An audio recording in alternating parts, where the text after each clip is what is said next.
Sige, walang anuman. Basta magsabi ka lang sa akin kung gusto mo ng maraming palaka. Hindi, okay na tong isa. O sige, sa'yo na yan. O, maiwan ko na kayo. Meron pa akong padadala ng maraming palaka eh. Sige, thank you ulit. Bye-bye. Galing mo, Arnold. Bahala nyo, mahal na namin ah. Okay. Pabalik ako sa palasyo, baka papasok tayo ulit eh. Oo nga, sige, ako bahala, Ram. Sige na. Bye-bye, mag-iingat kayo. Bye-bye.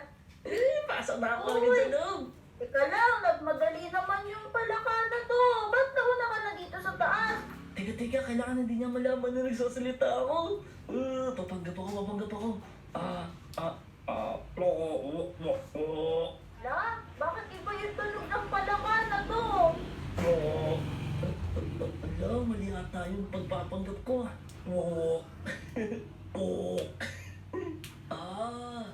Hindi, sabi ko na sa kanya yung totoo. Hello! Ala, nagsasalita yung palaka. Ikaw ba yung narinig ko? Siyempre, wala naman tayo ibang kasama dito. Walang naman Ala, bakit ka nagsasalita?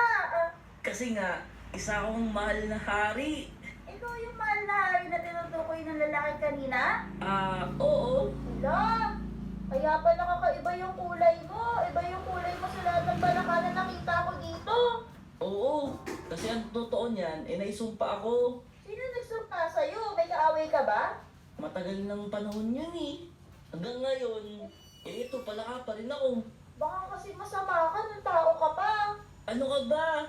Itong pinitirhan mo na to, ako ang may-ari nito. Wala, hindi. Sa amin to, Pia. Kasi ganito yun. Yung mama at papa mo ay nagtatrabaho sa amin dati. Oh, ganun ba? Oo, isa silang napakagaling na hardinero. Tapos? Hindi lang yun. Farmer pa sila.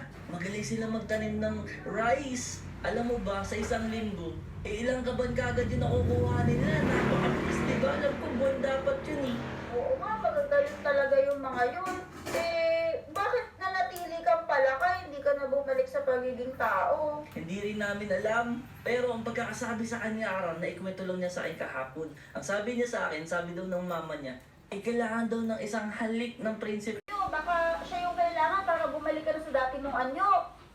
Hindi, wala na rin akong balita sa kanya, Ang sabi kasi sa akin ni Ara, sabi daw ng mama niya, kailangan daw na isang halik, na isang mabuting tao.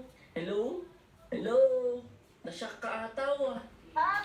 Ano nga ulit yun? Sabi ng mama niya, kailangan daw na isang halik, Iba naman na yan isang po, mabuting kukuha tao. mo nang Pero syempre, ikukuha ng nababayad picture. kasi lalaki Pag ako. napuno yan, bablock yan! Hindi na ako yung mabuting tao. Kasi